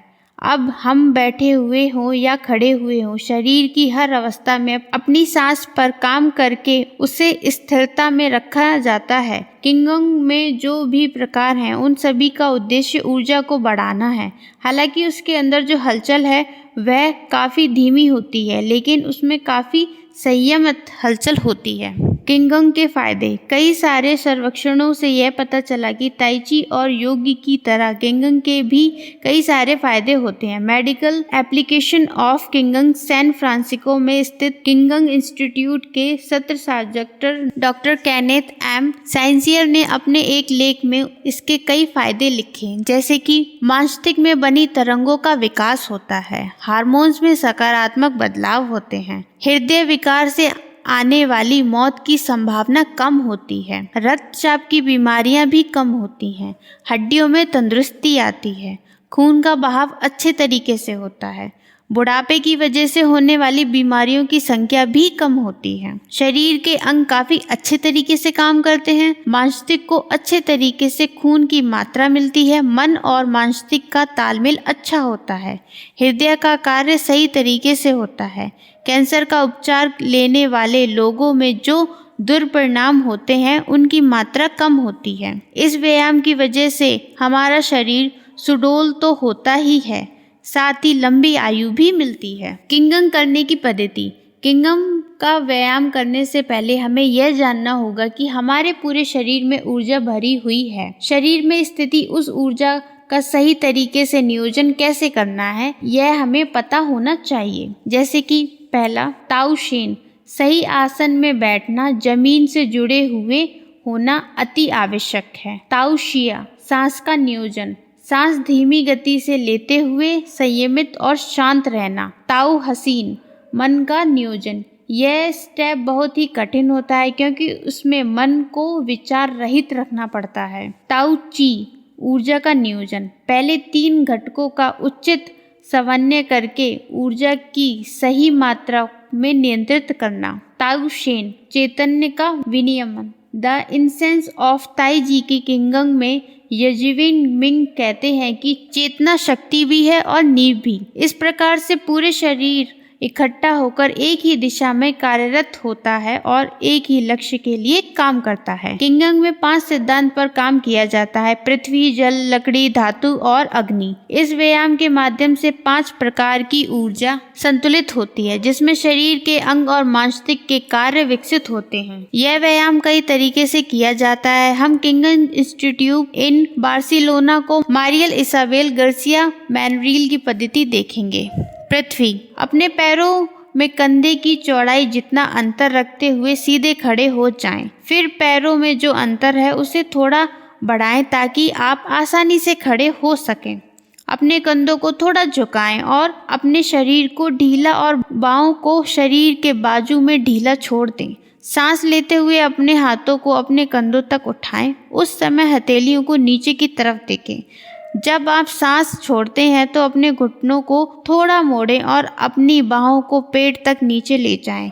उस समय हथेलियों को अंदर की ओर रखें। कुछ पल के लिए इस अवस्था में रहें और अपनी सांस पर ध्यान केंद्रित करें। जल, पृथ्वी की अवस्था से शुरुआत करें। घुटनों पर झुकें और सीना सीधा करके नीचे देखें। पुच्चे स्थित को सीधा करते हुए देखें। जब आप फिर से सांस लें तो पृथ्वी पर वापस आएं। इस प्रक्रिया को 3 बार करें। लकड़ी, शरीर पृथ्वी की अवस्था से शुरुआत करें। सांस लेते हुए हाथ ऊपर करें और फिर एक तरफ ले जाएं और एक गोलाकार आकार बनाएं। ऐसा करते करते हाथों को गर्दन तक लाएं। हाथों और कोहनियों को एक लाइन में रखें। इसके बाद सांस छोड़ते समय उसी प्रकार को उल्टा करें। पहले स्थान पर आ जाएं। यही क्रिया 3 बार करें। धातु, पृथ्वी की अवस्था से शुरुआत करें और अपने हाथों को अपनी छाती तक उठाएं। उंगलियां एक दूसरे से थोड़ा अलग हों और ऊपर की ओर इशारा करते हुए हाथों को एक दूसरे से लगभग 4 इंच लंबा रखें। सांस लेते समय हाथ एक दूसरे से अलग रखें और उनमें कंधों की चौड़ाई जितना अंतर रखें। सांस छोड़ते समय फिर से दूसरे पॉइंट्स में जो बताया गया वही करें। इस गतिविधि को 3 बार करें। जब आप अपने हाथों को एक दूसरे के करीब लाते हैं और दूर ले जाते हैं तब उनमें उत्पन्न होने वाली ऊर्जा का अनुभव करें। आग, पृथ्वी आसन से शुरुआत करें। सांस लेते हुए हथेलियां एक दूसरे की ओर रखते हुए दोनों हाथों के बीच कुछ दूरी रखकर उन्हें हृदय तक ऊपर लेकर आएं। अपने हृदय की ऊर्जा को जानने के लिए अपना हाथ घुमाएं। कमर से थोड़ा बाएं मुड़ें और अपने हाथों को जमीन के समांतर रखें और हलचल करें। दोनों हथेलियों को एक दूसरे की तरफ रखें और अपने हाथों को एक दूसरे से दूर ले जाएं। ऊपर का हाथ कंधों तक ले जाएं और नीचे का हाथ कमर तक ले जाएं। अब आप अपने हाथों को जमीन की समांतर रखते हुए कमर से दाईं ओर मुड़ें और हलचल करें। सांस छोड़ते हुए अपने हाथों को हृदय के पास लाएं। हाथों के बीच दोबारा दूरी बढ़ाएं।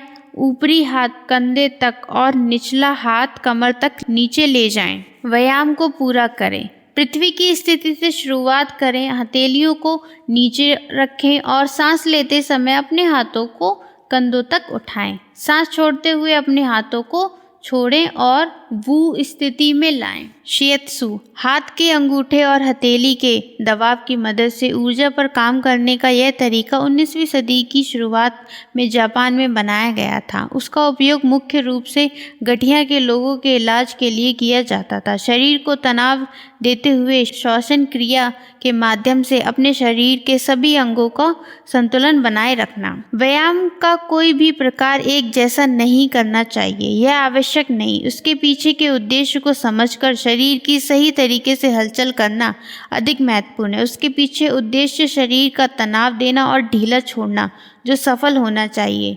ताओ यिन का मतलब कोई भी एक हलचल नहीं। शरीर को दिया गया तनाव, गर्दन का उठना, चलना, सोना, खड़े होना या एक जगह रुकना, ये सब ताओ यिन ही हैं। अच्छी तरह से सांस लें और लंबे समय तक जीवित रहें। मन और शरीर को विकसित करने के लिए कई स्थानों से एकत्रित की गई जानकारी का एक संग्रह है। जुजिन शुशु यह पुस्तक 13वीं शताब्दी में बहुत प्रसिद्ध थी। इस प्रक्रिया का आविष्कार 6वीं शताब्दी के चीनी चिकित्सक और लेखक सन सिमाओ ने किया था। इसमें ध्वनि और आंदोलन माध्यम से आपके हृदय को शांत करने के लिए 6 अलग अलग तरीके का उपयोग किया गया। 6 आवाज क्यूसु शा जैसी उच्चारित होने वाली या ध्वनि एकरत के लिए उपयोगी है। ही हर जैसी उच्चारित होने वाली यह ध्वनि हृदय से संबंधित है। सी सर जैसी उच्चारित होने वाली यह ध्वनि फेफड़ों से संबंधित है। चाई चू की तरह सुनाई देने वाली यह ध्वनि यकृत से संबंधित है। हु की तरह सुनाई देने वाली यह ध्वनि पलहिया से संबंधित है। कसी शी से सुनाई देने वाली यह ध्वनि पूरे शरीर से संबंधित है। सन सिमाओ ने एक कविता के माध्यम से इस बात का वर्णन किया कि विभिन्न मौसमों में इन ध्वनियों के माध्यम से एक अच्छा जीवन कैसे जिया जा सकता है। यह कविता आपको यह भी बताती है कि जब आप ध्वनि निकालते हैं तो आपको किस अंग के बारे में सोचना है। बसंत में कसू कहकर अपनी आँख छलकाएं तो वुड आपके लीवर को ठीक कर देगा। गर्मियों में ही का लाभ लें तो हृदय को स्वस्थ रखने में मदद मिलेगी। बारिश में मौसम में सी का इस्तेमाल करें तो यह फेफड़ों की मदद करेगा। चुई की मदद से यकृत को दें साथ तो आपके अंदर का पानी होगा उसमें शांत। किसी की मदद से दे गर्मी को मात और सभी मौसमों में एक लंबी सांस लें जो है पाचन के लिए खास। सांस छोड़ना उतना धीमा है कि आपके कानों को आवाज सुनाई नहीं देगी और यह सब प्राप्त करने के लिए उपयोग में लाएं सराव का तंत्र। यही है सुख और स्वस्थ जीवन का मंत्र। इस अध्ययन में वर्णित सभी संस्कृतियों को समझना शायद आसान नहीं होगा, लेकिन अगर आप इनमें से किसी एक धागे की तलाश करते हैं तो आप पाएंगे कि हर किसी ने सांस और गति का समन्वय किया है। जब हम अपनी सांस और शरीर का समन्वय करते हैं तो हम अतीत और भविष्य की चिंता किए बिना वर्तमान में जीना शुरू कर देते हैं। सबसे बड़ा लाभ यह है कि आप श्वास लेते वक्त और छोड़ते वक्त जागृत रहें। अध्याय 9, दृढ़ता और वाबी साबी। चिंता और तनाव का स्वास्थ्य पर परिणाम ना होने देते हुए चुनौतियों का सामना कैसे करें। दृढ़ता यानी क्या? इकिगाई स्पष्ट होने वाले लोगों में एक चीज सामान्य रूप से पाई जाती है कि वे अपनी इकिगाई को हासिल करने के लिए किसी भी हद तक जा सकते हैं। परिस्थितियां पूरी तरह उनके खिलाफ हो तो भी और उनके समस्याओं का सामना करना पड़े तो भी वे अपनी इकिगाई को नहीं छोड़ते। मनोचिकित्सक के बीच में दृढ़ता के बारे में जो बातें मानी जाती हैं उन्हें हम अभी समझने वाले हैं। दृढ़ता का अर्थ सिर्फ किसी काम के पीछे लगना नहीं। अभी तक हम यही समझने का प्रयास करेंगे कि दृढ़ता का वास्तविक अर्थ क्या होता है। यह दुनिया की तरफ देखने का हमारा वह नजरिया है जिसमें तुरंत क्या करने की आवश्यकता उससे भी ज़्यादा ध्यान इस बात पर दिया जाता है कि क्या करना ज़रूरी है।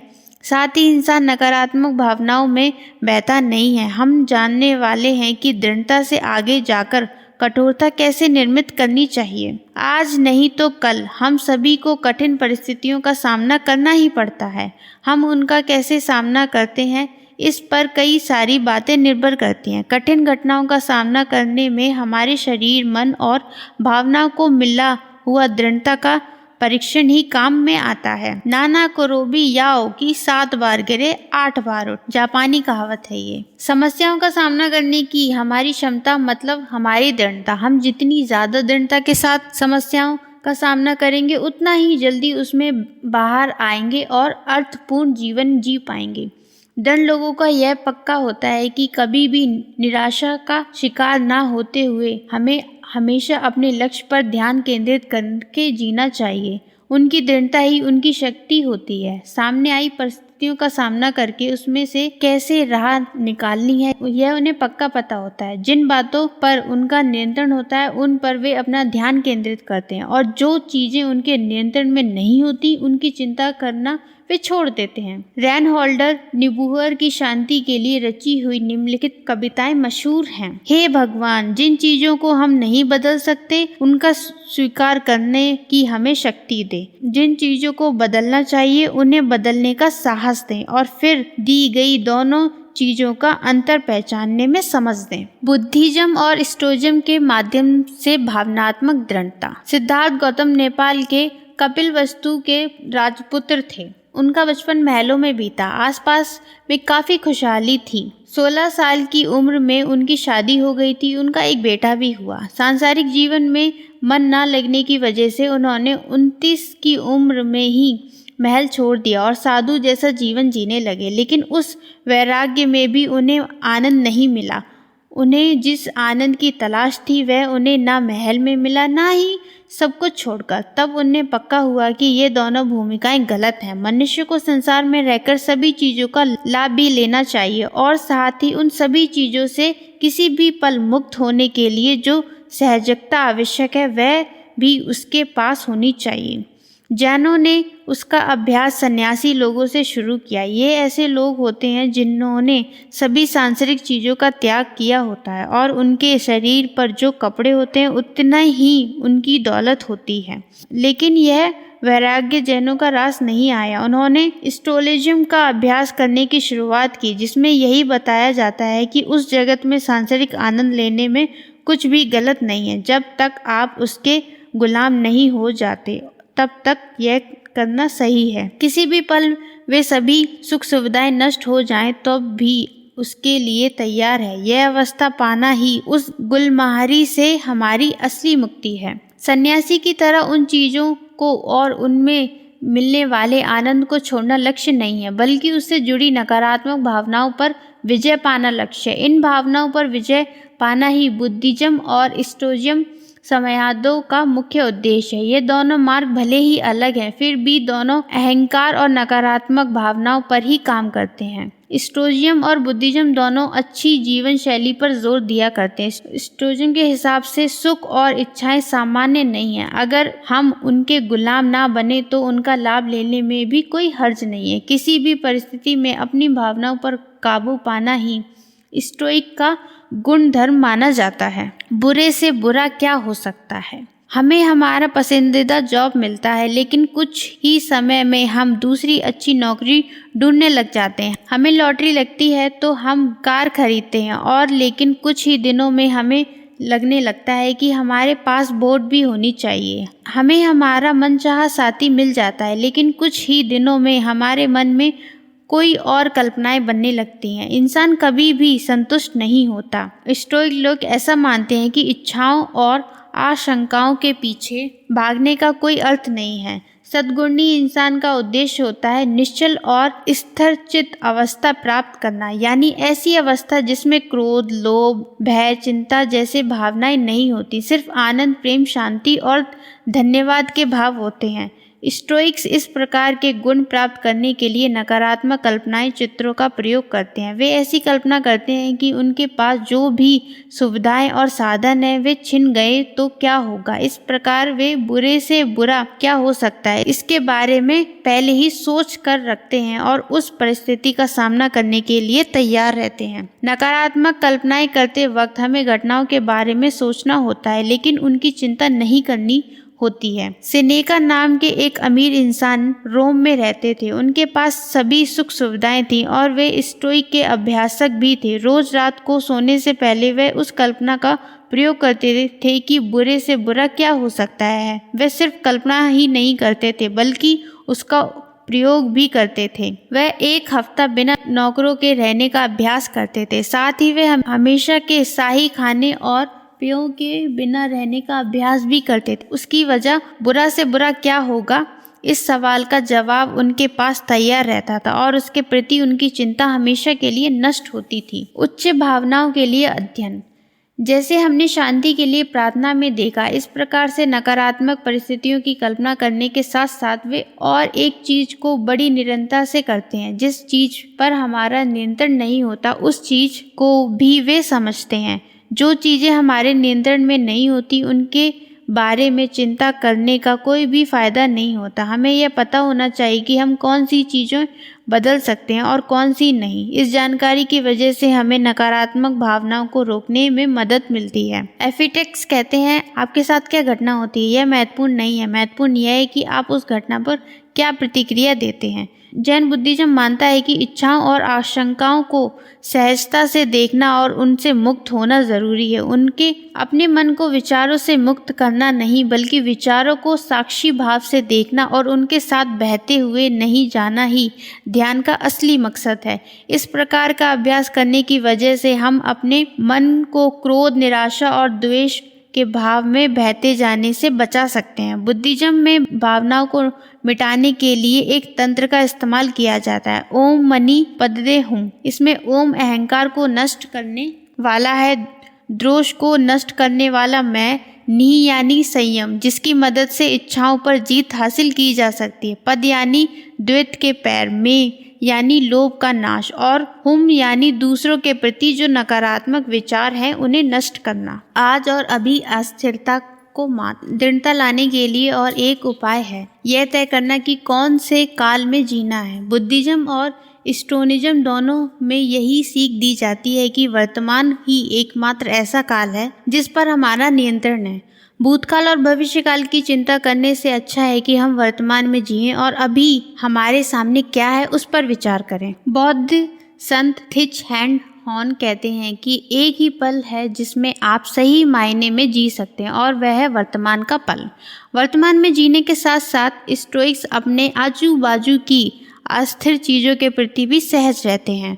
मार्कस ऑरेलियस रोम के राजा थे। उन्होंने कहा था कि हम जिन चीज़ों को प्रेम करते हैं वे पेड़ के पत्तों की तरह होती हैं, हवा के एक झोंके से भी वे गिर जाती हैं। उन्होंने यह भी कहा था कि हमारे आजू बाजू में जो घटनाएं होती हैं वे हादसे की वजह से नहीं घटती, वह तो इस विश्व के काम करने का तरीका होता है। हमें एक बात ध्यान में रखनी चाहिए कि जो लोग हमारे आजू बाजू हैं और जो चीज़ें हमारे आसपास हैं वे सभी कभी न कभी नष्ट होने ही वाली हैं। अगर हम उस बात को ध्यान में रखें तो हम उनके पीछे बहते हुए नहीं जाएंगे। इसमें हमें वर्तमान में जीने की और उस पल जो मौजूद है उसका भरपूर आनंद लेने की प्रेरणा मिलती है। सेनेका बताते हैं कि इस विश्व की हर चीज नश्वर है, क्षणभंगुर, अस्थिर और सदा बदलने वाला।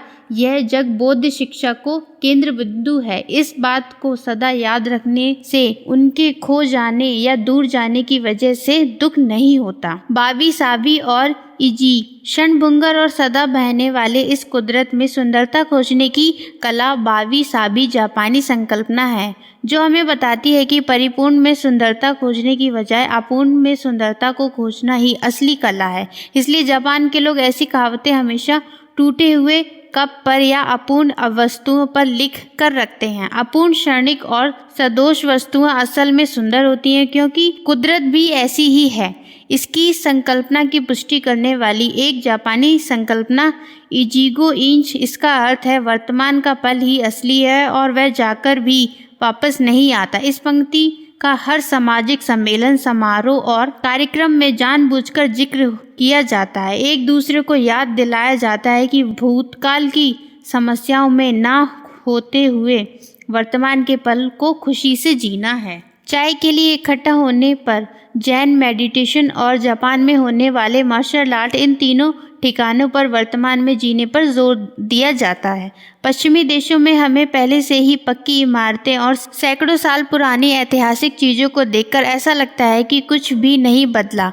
रोमन आर्किटेक्ट ग्रेंसो अपनी असाधारण कारीगरी के लिए जाने जाते हैं। उनकी बनाई दो चीज़ों में सामान्यता, कुशलता और एक जैसा दिखना है, और साथ ही उनका सालों साल वैसा का वैसा रहना, इन सभी बातों के लिए वे पहचाने जाते हैं। जापानी आर्किटेक्ट्स कभी भी सर्वोत्तम के आग्रही नहीं होते। वे चैतन्य और वाबी साबी की संकल्पना पर काम करते हैं। वहाँ की बड़ी बड़ी इमारतों भी लकड़ी से बनी हुई होती हैं। उन्हें इमारत बनाते वक्त ही पक्का होता है कि हमें उन्हें हमेशा के लिए नहीं बनाना और हमारी अगली पीढ़ी को इन पर दोबारा काम करने का मौका मिलने वाला है। जापानी संस्कृति ने स्वीकार किया है कि इंसान का जीवन और उनकी बनाई हुई चीज़ें दोनों क्षणभंगुर हैं। द ग्रीन स्क्रीन ऑफ, इसे हर 20 साल में दोबारा बांधा जाता है। उसके पीछे का मकसद यह नहीं होता कि पीढ़ी दर पीढ़ी वस्तु वैसा ही रहे, बल्कि परंपरा और संस्कृति को संभालना उसका मुख्य उद्देश्य होता है। पीढ़ी दर पीढ़ी टिकने वाली वस्तुओं से भी इंसान की बनाई हुई कुछ समय टिकने वाली चीज़ें ज़्यादा प्रभावी होती हैं। हमें एक बात को स्वीकार करना होगा कि कुछ चीज़ें पर हमारा कोई नियंत्रण नहीं होता, जैसे कि आगे बढ़ने वाला समय और हमारे आजू बाजू की क्षणभंगुर चीज़ें। इजिगो इंच हमें वर्तमान में रहने और सामने आए हुए पल को खुशी से जीने की प्रेरणा देती है, जिसकी वजह से हमें इकिगाई ढूंढने और उसके अनुसार काम करने में मदद मिलती है। वाबी साबी हमें अपूर्णता में भी विकास का मौका खोजने में मदद करती है। लचीलेपन के परे कठोरता। एक पौराणिक कथा में ऐसा बताया गया है कि हेरक्युलस ने जब हाइड्रा नामक राक्षस का सिर धड़ से अलग किया था तो वहाँ एक ही जगह 2 सर तैयार हो गए। उसे समझ में आया कि हम उस राक्षस को कभी भी मारकर खत्म नहीं कर सकते। नासिम निकोलस की कथाओं में कठोरता के प्रति स्पष्टीकरण दिया गया। कठोरता का अर्थ विकृतियों से निवृत्त होने वाली चीज़ें बताया गया। हमारी जैविक की परिभाषा के अनुसार ऐसे प्राणी, मनुष्य, पेड़ और वस्तु जिन्हें हानि पहुंचाने के बाद वे कमज़ोर होती हैं, जैविक कहलाती हैं। जो प्रतिकार करते हैं और समस्या में भी टिके रहते हैं उन्हें दृढ़ और कठोर कहते हैं। लेकिन जिन चीज़ों को कुछ हद तक हानि पहुंचने के बाद वे फिर से उभर कर आती हैं उन्हें प्रतिजैविक कहते हैं। हाइड्रा के पास एक अनोखी शक्ति थी। कथा में ऐसा बताया गया कि जब जब उस पर हमला होता था वह और उभर कर आता था और नई ऊंचाई प्राप्त करता था। दृढ़ यानी वह जो कठोर होता है और समस्या आने पर फिर से उभर कर आता है और अपने मूल स्थान पर लौटता है। प्रतिजैविक यानी ऐसा जीव जिस पर हमला होने के बाद वह पहले की तुलना में और ज़्यादा प्रतिभावान होकर उभरता है। कुछ विशेष परिस्थितियों में और आपत्तियों के प्रति जैविकता देखने को मिलती है। सन 2011 में जापान के तोहोकू इलाके में सुनामी आई और फुकुशिमा जैसे सागरी किनारे के कई सारे गांवों के बड़े पैमाने पर नुकसान हो गया। हमने करीबन 2 साल के बाद जब उस जगह का दौरा किया तो हमें सड़कों के दोनों ओर नई निर्जन गांव दिखे। वहां के रास्ते जैसे गायब हो गए, घर खाली पड़े थे और वहां पर गाड़ियां भी नहीं थी। वहां के पेट्रोल पंप खाली थे और रेलवे स्टेशन बंद थे। सरकार इन गांवों को भूल गई थी, इसलिए इन गांवों का विकास होना असंभव था। इशिनोमाकी और केसुनामा का भी बड़ा नुकसान हुआ था, लेकिन कुछ ही सालों में वे फिर से अपने पुराने स्तर पर आ गए।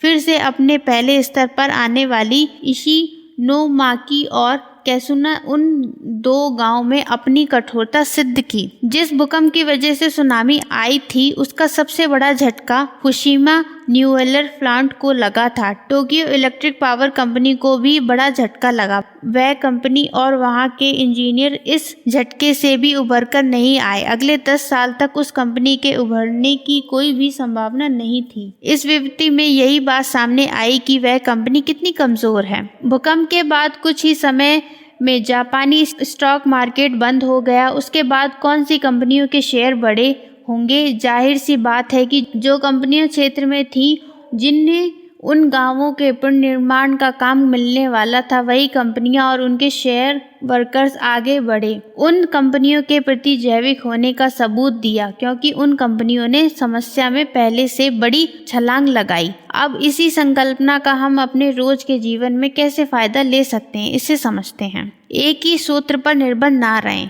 आप कभी भी एक ही सूत्र पर निर्भर ना रहें। अपनी वर्तमान कुशलता के साथ और भी कलाएं सीखें।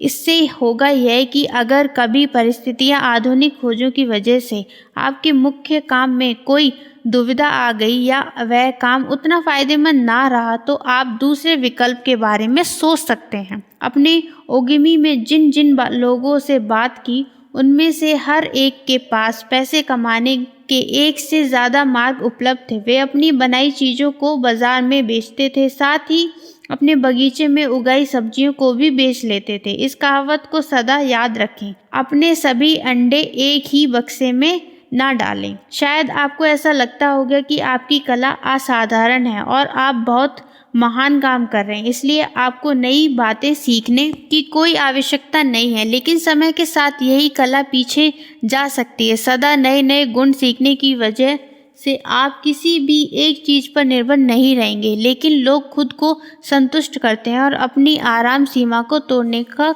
कष्ट नहीं करते। छोटे खतरों का सामना करना। अर्थव्यवस्था कैसे काम करती है, इसे समझने के बाद आपको इस बात को समझने में सहायता होगी। समझो आपके पास 1 लाख रुपए हैं। आप उसमें से 90,000 रुपये फिक्स डिपॉजिट में रखते हैं और बचे हुए 10,000 रुपये 10 अलग अलग कंपनियों में निवेश करते हैं, हर कंपनी में 1,000 रुपये। अब मान लो कि इसमें से 3 कंपनियां पूर्ण रूप से विफल हो गई। आपके 3,000 रुपये डूब गए। 3 कंपनियों का थोड़ा नुकसान हुआ, जिसमें आपका 1,000 से 2,000 रुपये का नुकसान हो गया। 3 कंपनियों को थोड़ा फायदा हुआ, जिसमें आपको 1,000 से 2,000 रुपये का फायदा हो गया। एक कंपनी इतनी बड़ी हो गई कि उनका शेयर 20 गुना बढ़ गया। आपको उस कंपनी से 20,000 रुपये मिले, यानी बाकी कंपनियों को नुकसान होने के बावजूद आपका फायदा हुआ। यानी आप भी हाइड्रा जैसे प्रतिजैविक हो गए। लेकिन प्रतिजैविक होने के लिए छोटे छोटे खतरों का सामना करने की तैयारी होनी चाहिए।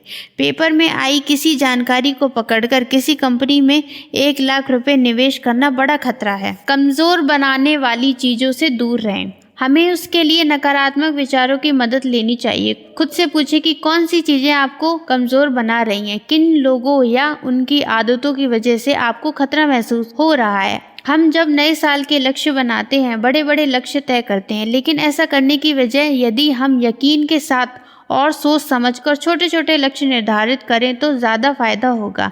ये छोटे लक्ष्य ऐसे हो सकते हैं, जैसे देखते हैं क्या है। 2 भोजनों के बीच में नाश्ता नहीं करूँगा, हफ्ते में 1 बार ही मीठा खाऊंगा, छोटी छोटी किश्तों में अपना सभी कर्जा लौटा दूंगा, गलत लोगों के साथ समय बिताना बंद कर दूंगा, सिर्फ ज़रूरत के लिए काम करने की बजाय पसंद का काम करूंगा, दिन भर में 20 मिनट से ज़्यादा समय फेसबुक पर नहीं बिताऊंगा। जीवन में दृढ़ता लेने के लिए डर का हारना जरूरी है। हमें किसी भी समस्या को मौका समझकर उसकी ओर देखना चाहिए। अगर हमने इस प्रतिजैविकता के नज़रिए को विकसित किया तो हम किसी भी समस्या का सामना कर सकते हैं और अपना इकिगाई ज़रूर पूरा कर सकते हैं।